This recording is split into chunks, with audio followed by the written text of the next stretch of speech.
Mas nós não recebemos o Espírito deste mundo, mas o Espírito que provém de Deus, para que pudéssemos conhecer o que nos é dado gratuitamente por Deus.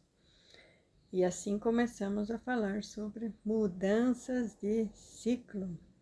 Mudança de ciclo é uma frase assim, pedindo perdão mesmo, mas é uma frase que pessoas que têm demônios ensinam. Foram os próprios demônios que ensinaram isso. Porque é rodar no deserto. É rodar no deserto e nunca sair do deserto. Você entrou no deserto para ser liberto, né? Então, vamos entender o deserto como processo de libertação. Então, não estava bom no Egito, né? Não estava bom, não estava completo antes. Precisava ser moldado, transformado. Então, entraram no deserto. E aí vem as terapias, né? Eu já tive depressão, né? Eu já tive e tenho ainda, né? Quem quer 100% perfeito, né? Então, todos nós viemos com alguma... Quando a gente fala sobre o transtorno narcisista, ele é englobado por 4 tipos de gênios. E o narcisismo é um, né? E eu tenho os outros 3. E todos nós temos um deles, né? Ou temos um mais acentuado. E sempre o mais acentuado é o que predomina, mas a gente não deixa de ser todos os outros. Então, quem que não tem um pouco de narcisismo em si?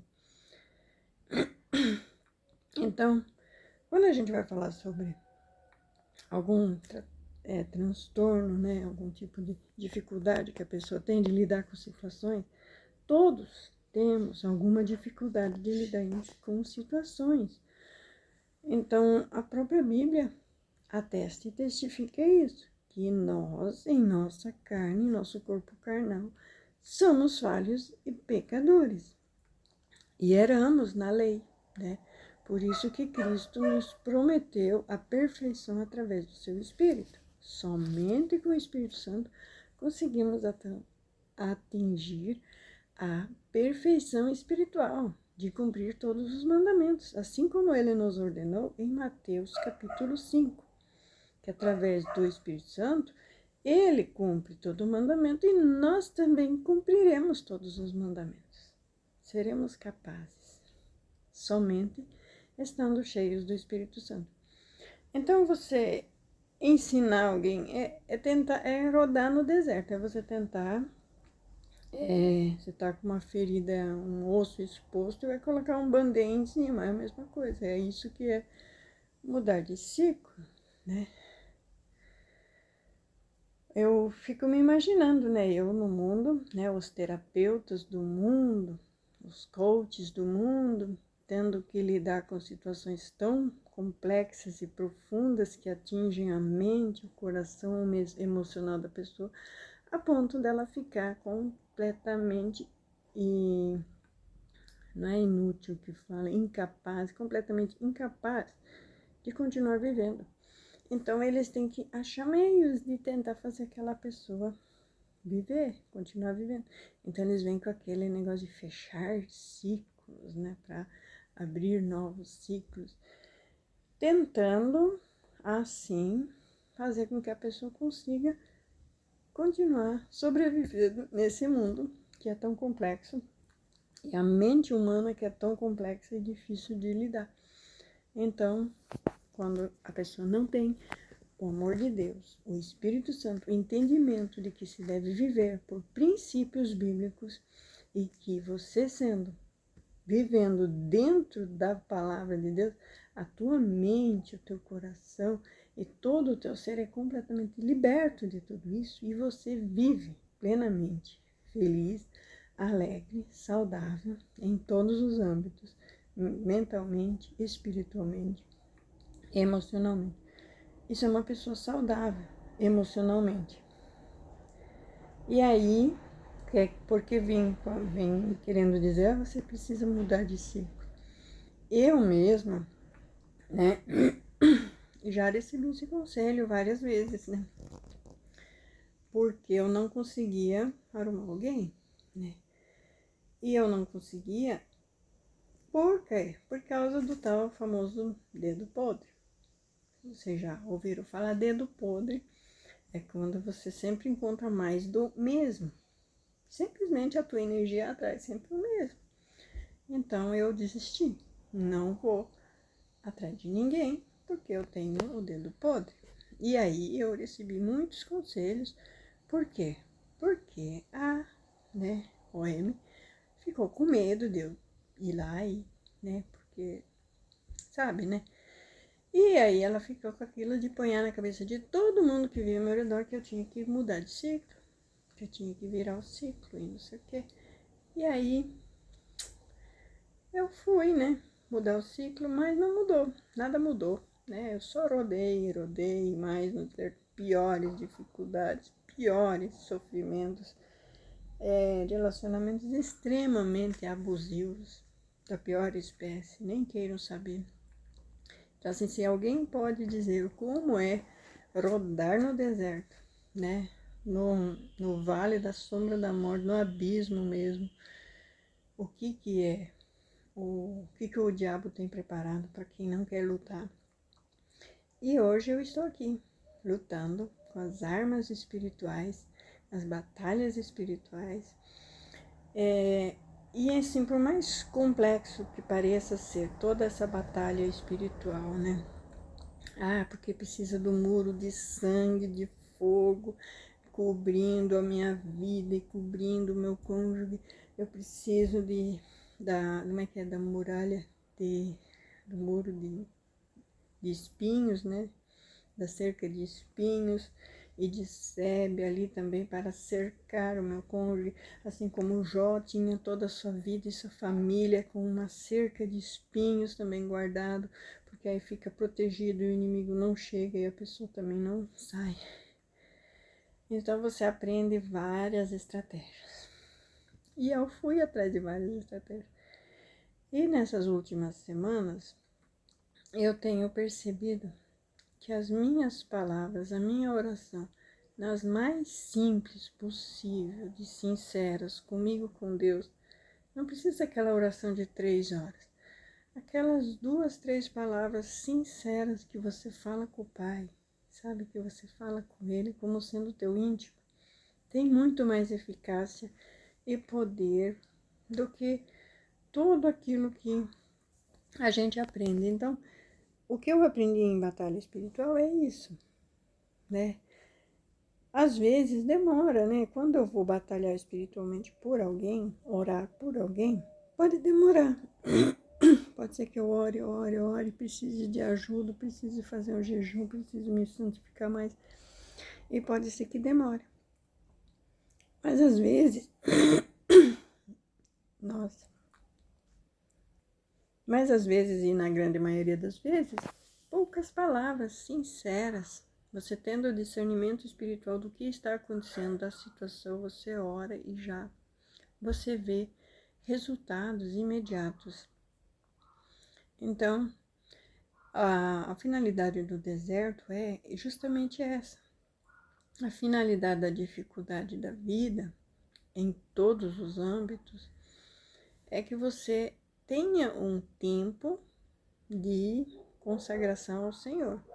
E o deserto, ele não te dá opções.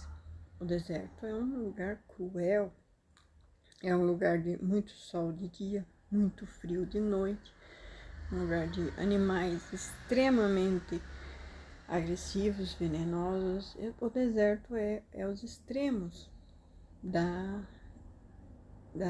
ele testa as capacidades humanas ao extremo. E é onde a pessoa busca Deus. E Deus responde, né? E muita gente se converte no deserto, porque passa a ver milagres incríveis nesse deserto, onde o impossível reinava e o possível, né? Com Deus tudo é possível, não é? Então, o que eu tenho para te dizer, sinceramente, sobre essa história de mudança de ciclo não é de Deus, tá? Não vem de Deus, mas a gente pode encaixar no sentido de mudança de ciclo, né? Vamos tentar aqui aperfeiçoar, que você não vai mais voltar pro Egito. Você precisa virar aquilo que já foi, né?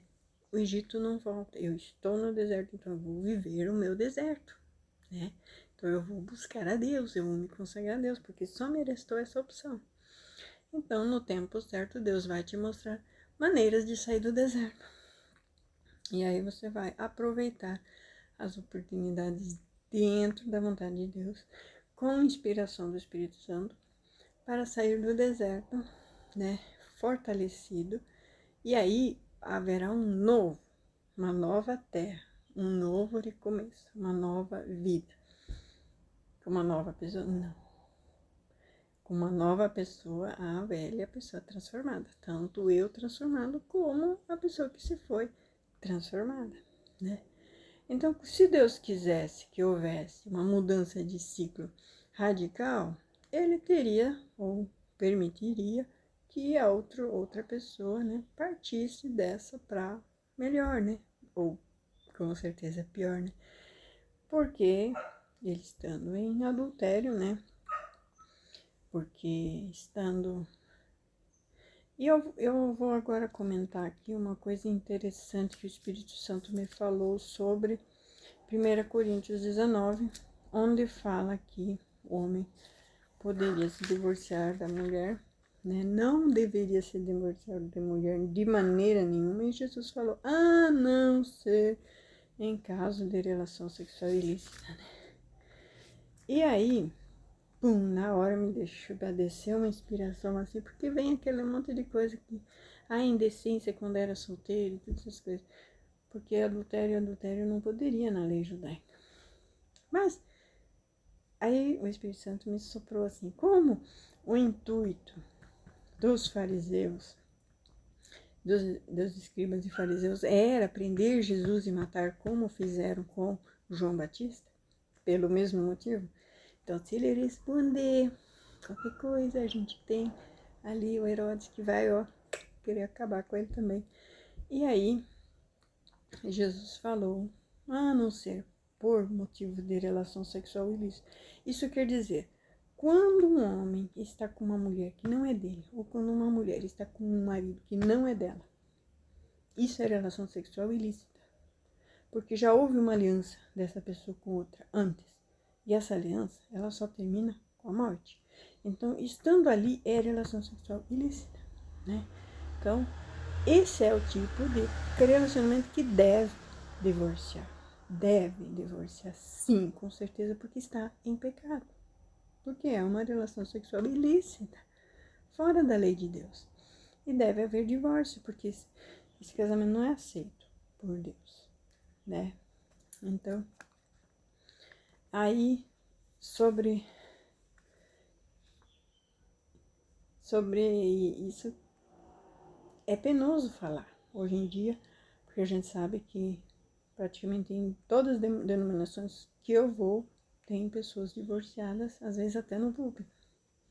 Divorciadas e casadas de novo.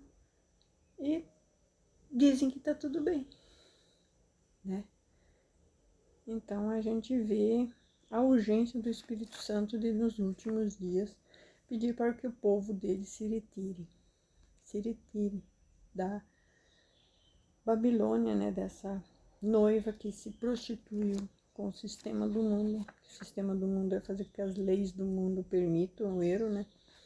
Então, ela está completamente corrompida em todos os lugares, em todos os âmbitos. Então, o povo que quer realmente viver em santidade não tem como continuar vivendo dentro do sistema religioso, do jeito que está. Porque vocês podem imaginar, né? O corpo de Cristo, que é a igreja, é um corpo único. Então, tendo ali uma pessoa em pecado e você tendo comunhão com essa pessoa, automaticamente aquele pecado daquela pessoa. Por isso que esse espírito de adultério está em todas as pessoas.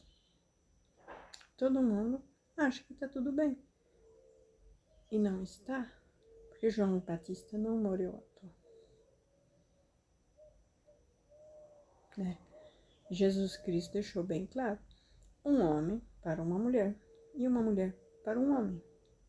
Né? E ponto e pronto. Acho que judeus foram a única nação que tanto teve essa mania de querer ter muitas mulheres. E não parava, por mais que Deus os corrigia, por mais que Deus vinha com maldições, e põe maldições nisso. Quantas vezes Deus quis destruir Israel? Considerando que no livro de Oséias, Israel é comparado à mulher adúltera, a gente imagina como a gente já teve, né, e tem, né, muitas vezes vontade que o adúltero morra o mais rápido possível, porque a gente fique livre. Mas Deus, em sua infinita misericórdia, não destruiu Israel ainda. E nem vai. Porque Ele está fazendo de tudo pela salvação. Né? Então, desde Jesus Cristo, foram salvos muitos judeus, os apóstolos. E assim foi. Quantas centenas de milhares de judeus já se converteram realmente e são salvos. Então, a palavra, o Salvador, veio para os judeus primeiro e depois para o resto do mundo. Então, esse assunto sobre encerramento de ciclos, vamos encerrar por aqui, né? Então, a gente pode até entender, né, que é o crescimento espiritual, né? Que fala aqui em 1 Coríntios, capítulo 3, né? E eu, irmãos, não vos pude falar como a espirituais, mas como a carnais, como a meninos em Cristo. Com leite vos criei, e não com carne, porque ainda não podíeis, nem tampouco ainda o podeis, porque ainda sois carnais. Pois havendo entre vós inveja, contenda, dissensão, não sois porventura carnais e não andais segundo os homens? Então aí tem aquele negócio, né? Eu gosto mais da pregação desse, eu gosto mais da pregação desse, eu gosto mais disso, e não vão no Espírito Santo e veem na palavra o que é o certo. E ainda ficam que nem meninos. Então, esse encerramento de ciclo nesse ponto, né, vamos dizer assim, seria: eu vou crescer. Eu vou me crescer espiritualmente, vou buscar na palavra de Deus, a boa vontade de Deus para minha vida. E vou crescer, né? Então, esse crescimento espiritual vai fazer com que a gente tenha maturidade para comer alimento mais sólido, que é uma mensagem mais dura, né? Porque uma criança não tem entendimento para certos assuntos que um adulto tem, né? Então, o crescimento espiritual, ele faz parte. A pessoa que está chegando no evangelho hoje, ele entende de uma maneira, mas depois que ele já leu a Bíblia e tudo, então tem gente que entende tudo muito rápido, porque devora uma Bíblia em 3 meses. E com a ajuda do Espírito Santo, vai entendendo tudo muito rápido. Vai entendendo tudo. Eu estou falando muito rápido. Eu estou falando muito rápido, me perdoe. E aí, quando a pessoa cresce espiritualmente, tem como falar sobre assuntos mais complexos. Mas quando ele ainda tem aqueles vícios de menino de teimar no mesmo erro, fica difícil ensinar um assunto mais complexo, porque é discutir com tolo, é discutir com criança. E aí a gente precisa tratar como Paulo tratou, como se fosse um menino. Você é só uma criancinha, então vou falar com você com leite, né? Com tite, como se fala, porque não aguenta comer uma carne, não digere uma carne, vai entalar, porque não tem dente ainda para mastigar. Então, crescimento espiritual é isso. É você ter entendimento e crescimento espiritual para atingir assuntos mais profundos. Então, eu desejo profundamente que você mude de ciclo da maneira correta, espiritualmente, tá? E não se deixe enganar, porque os terapeutas do mundo tem uma dificuldade muito grande. E eu imagino como deve ser difícil trabalhar com pessoas espiritualmente cativas e presas no erro. Cegas, né? Têm suas escamas e não conseguem ver o que uma pessoa espiritualmente vê e consegue ter discernimento e ajudar, né? Então tem oração e tudo, mas quando a pessoa não quer, fica mais difícil. Por isso que, como que eu vou orar para alguém que não quer? Não, ele casou com você, ele tem um vínculo de vida e morte com você. Ele é carne da tua carne, então ele é um pedaço teu. Então não tem ele querer ou não querer. A mulher sábia edifica a sua casa, ela vai orar para que ele seja limpo, para que ele seja livre, para que ele seja liberto. O homem sábio, ele é o cabeça do lar e ele vai ter muito rápido estratégias de crescimento espiritual para o lar, porque ele é o cabeça do lar, instituído por Deus. Então o homem sábio, ele livra a sua família, a sua casa, a sua esposa do mal, porque ele tem autoridade espiritual para isso. Amém? Glórias a Deus. Fiquem com ele na paz.